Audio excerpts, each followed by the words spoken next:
भारत को बांग्लादेश बनाने की कितनी बड़ी तैयारी है। 6 महीने की 6 घटनाएं सुनकर होश उड़ जाएंगे। अमेरिका का वो राजनयिक कौन है जिसकी एंट्री से गिर जाती है सरकार भारत में रख चुका है कदम। चेन्नई, हैदराबाद और कश्मीर में बन रही राहुल को पीएम बनाने की प्लानिंग तस्वीरें झूठ नहीं बोलती।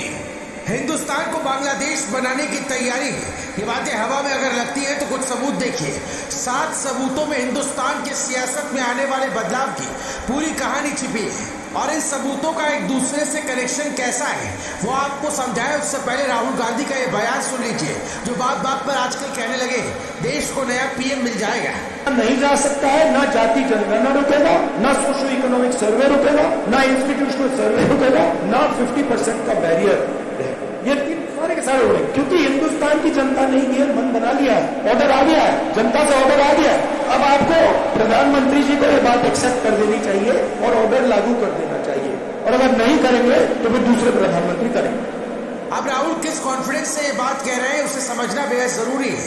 जब हमने वैश्विक नेताओं के भारत दौरे और विपक्षी नेताओं की मुलाकात को लेकर रिसर्च की और उसे बांग्लादेश के हालात से जोड़कर देखने की कोशिश की तो नतीजे डराने से ज्यादा आगाह करने वाले लगे। इसलिए हमने सोचा ये रिपोर्ट पूरे देश को पता चलनी चाहिए। तस्वीर नंबर 1।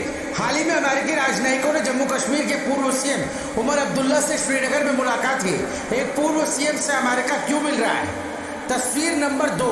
पिछले हफ्ते किसान आंदोलन के नेताओं को अमेरिकी दूतावास में चाय के लिए आमंत्रित किया गया था। ये वही किसान नेता थे जिनसे राहुल संसद में मिले थे।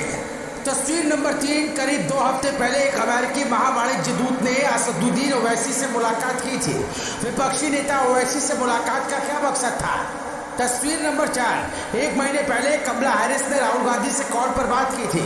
राहुल नेता प्रतिपक्ष है, फिर कमला हैरिस से क्या बातचीत की होगी। तस्वीर नंबर 5। करीब 2 महीने पहले राहुल गांधी ने गुपचुप तरीके से व्हाइट हाउस का दौरा किया था, जिसको लेकर कांग्रेस चुप है। रिपोर्ट ये तक दावा करती है कि राहुल ने डोनाल्ड लू से मुलाकात की थी। तस्वीर नंबर 6। अमेरिकी राजनयिक डोनाल्ड लू ने मई में बांग्लादेश का दौरा किया और ठीक 2 महीने बाद बांग्लादेश की हालत बिगड़ गई और अब इसी शख्स को चुनाव के दौरान भारत में देखा गया।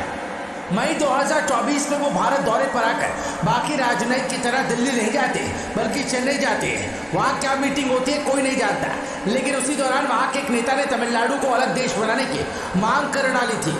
हिंदी में कहावत है, जहाँ जहाँ पांव पड़े संतन के तहाँ तहाँ बनता धार। डोनाल्ड लू पर यह कहावत सटीक बैठती है, ऐसा कई लोग कहते हैं। तो सवाल है कि क्या भारत में भी कुछ बड़ी प्लानिंग चल रही है जिसकी खबर मोदी तक पहुंच चुकी है। इसलिए वो लाल किले की प्राचीर से पहली बार कहते हैं कि देश को बाहरी और भीतरी शक्तियों से चुनौतियां हैं। साथियों,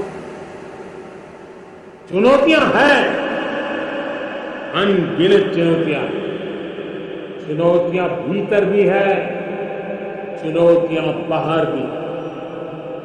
चौंकाने वाली बात यह है कि शेख हसीना के तख्ता पलट से कुछ महीने पहले कई अमेरिकी अधिकारियों को सरकार विरोधी प्रदर्शनों और विपक्षी नेताओं के साथ देखा गया था।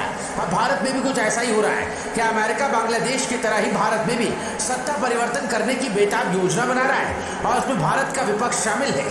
अगर नहीं तो फिर हिंदुस्तान के लोकतंत्र को कोई खतरा नहीं, और अगर है तो फिर ये पूरे देश के लिए सोचने वाली बात है। हमारी रिपोर्ट का मकसद लोगों को और सरकार को आगाह करना है, क्योंकि जब बीजेपी के बड़े बड़े नेता ये कहते हैं कि भारत को बांग्लादेश बनाने की साजिश है और कई आरोपी अलग अलग जगहों से पकड़े जाते हैं तो फिर सवाल गंभीर हो जाता है। उस दौर में जब खुद पश्चिम बंगाल के मुख्यमंत्री ममता बनर्जी देश के कई राज्यों का माहौल बिगाड़ने की बात करती है।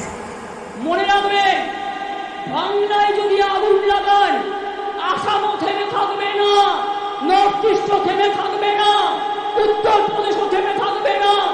तो फिर सवाल उठते हैं कि क्या विदेशी ताकतें ही हमारे यहाँ इस कदर एक्टिव हो चुकी है कि पूरे सिस्टम को हिलाने की हिमाकत कर रही है, जिसका जवाब मोदी शाह की जोड़ी को ही नहीं बल्कि डोभाल, जयशंकर और देश के समूचे सिस्टम को पुरजोर तरीके से देना होगा।